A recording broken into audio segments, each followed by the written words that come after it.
Previously on William Weyser's Childhood Fears, William did his top 10 favorite new adventures of Winnie the Pooh volumes. Today, he is doing his first top 13 list of the season. What list is he doing? Let's find out. And now, here is the man who's going to talk about his childhood fears, William Weyser. Hi everyone, William Weyser is here, and welcome to a special Friday the 13th edition of William Weyser's Childhood Fears. You know, since it's Friday the 13th, and it's been almost 2 years since I've done a list like this, I think now's the right time to do it. It happens to people where they want to say something, but they just don't have the chance to say it, and they also don't think of things. Hey, we can't think of everything every time, and that's happened to me a lot of times in real life and on the show. So today, we're bringing back the missed opportunities, and we're doing another top 13 missed opportunities list. Why 13? Because those 13 things gave me bad luck. There's the return of that catchphrase. So sit back and enjoy the next top 13 missed opportunities.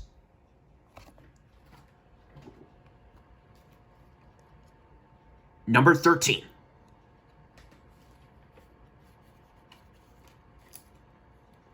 The Gushers Karate Mistake. Way back in 2019, I did an episode of this for these Gusher commercials that made people be afraid that if they ate a Gusher, their heads would turn into a fruit, like you would see here, an orange and a watermelon. I did this back then just to show an example of a Gushers commercial, that I remember seeing way back when I was a kid. In fact, this was my very first one I ever saw.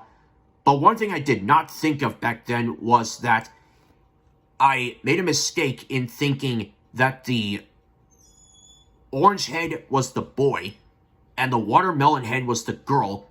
But on October 8th, 2011, the day that an episode of Victorious aired, I think it was Jade Gets Crushed. Yeah, I saw that and I enjoyed it. I apparently wound up getting it backwards because the girl is the orange head and the boy is the watermelon head. I would wind up getting this right, though, in mouth morphing Gushers, because this commercial right here features a young Willa Holland. I recently saw her in a trailer for The Dirty South, and the boy head is an obscure boy named Dalen Kale Blankfine. If I pronounce his name wrong, I apologize. And this commercial has a boy trying to have a look as good as the girl, but it's not very easy to do that. So, yeah, there's that, and it's not an easy mistake for me to make.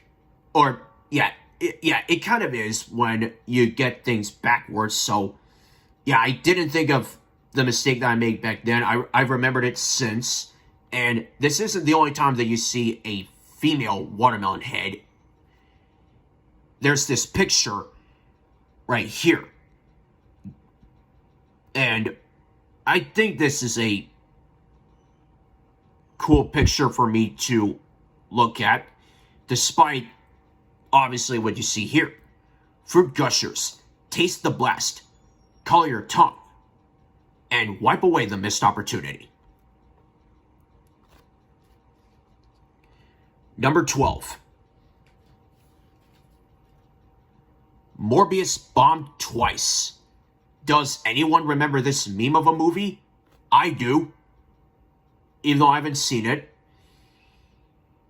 For those of you who forgot this meme, this movie is part of the Sony Spider-Man universe, where Dr. Michael Morbius, played by Jared Leto,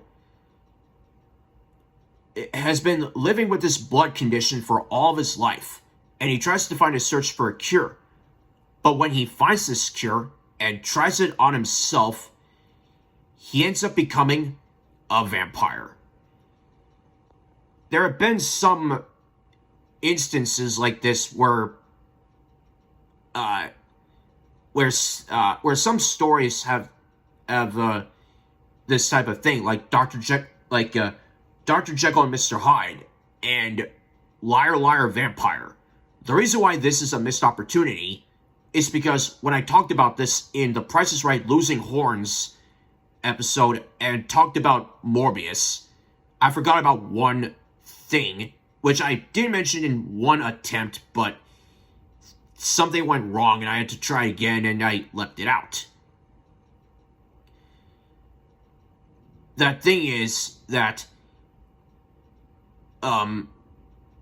after seeing the trailers and going on it and finding out that it didn't do well at the box office, Sony decided to release this in theaters again, and it became one of the rare films to bomb twice.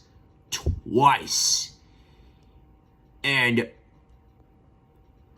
this movie was spread upon for the memes, and in particular the "It's Morbin Time" meme that I mentioned in that one, and I was thinking it's supposed to be parodying "It's Morphin Time" from Mighty Morphin Power Rangers.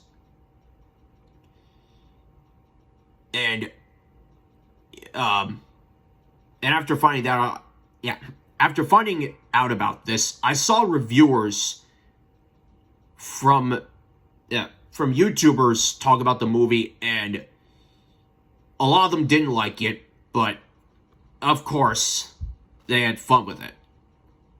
In particular, and also one of my Heroes campmates back in 2022 last year talked to me about Morbius while being fully aware of the fact that it didn't do well. The Nostalgia Critic reviewed the movie last year during the summer, and Jared Leto, the actor, was caught reading the Morbius 2 It's Morbin Time script, and those that saw this movie were like, yeah, like that's gonna happen. But the Nostalgia Critic had a fun time talking about this movie, and of course saying, well, knowing that it's bad, it does have some entertainment value to it, to an extent, like Matt Smith having fun, Jared Leto doing the best that he can with it, and testing Morbius's powers, which Grayson talked about, and she got confused about Morbius's vampire ability, but I do like listening to Grayson talk about it. Fun fact, she was the only person in theaters to see this movie during the time that she saw it, and as you can see there, she took a lot of notes for everything that's wrong with the movie in her opinion. Jeremy Johns talked about it. Alex Pop of Pop Culture put it at number 2 at his worst films of 2014, while Jeremy Johns put it at number 7. And one last reviewer that I'll mention here, Austin Putnam, reviewed it. Like Alex, it was at number 2. And I think Austin summed up his reaction to Morbius perfectly.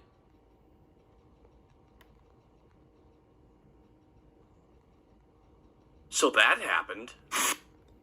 Yep. So that happened. And Morbius, it's Morbid Time. That happened. Number 11. Thunderstruck has the advantage over Swindle. I was gonna mention this in my top 13 favorite Nickelodeon TV movies, but I didn't have the chance to say it. On August 24th of 2012, Thunderstruck was released in theaters. I saw the sneak peek of it in early of that year. I think it was around late January of 2012 when I saw a sneak peek of it on Taylor Gray's website. Thank you very much, Taylor. Then in early June, I saw the trailer for it. That was when the air date for it was released. And then, well, on that day I went to a baseball game, but the next day I saw Thunderstruck in theaters and I liked it. Sure, it didn't do well at the box office either, and movies with basketball superstars don't have the best track record, with Thunderstruck being a victim of that, but do I care? Not really. I enjoyed it for what it is. It's my favorite basketball movie, to be honest. And I knew going into it that it stars Kevin Durant from the Oklahoma City Thunder at the time, and Taylor Gray from a short-lived show called Bucket and Skinner's Epic Adventures on Nickelodeon. And another movie that I was well aware of at the time was Swindle, because I saw a video or some pictures of Ariana Grande as Amanda Benson doing some flip while wearing a blue jacket. And then I would not know of it until the day that I saw a promo for this movie. And when I saw that this movie was released on TV, or it aired on TV, on August 24th, 2013, I was like, that's exactly 1 year after Thunderstruck was released in theaters. So it makes it look like Thunderstruck is Swindle's older brother, if they're siblings by exactly 1 year. So Thunderstruck is in charge of taking care of Swindle, and is known for doing its fair share. As many of you remember, Swindle was my #1 favorite Nickelodeon TV movie. It still is to this day. And yes, you bet I will be coming back to this movie later.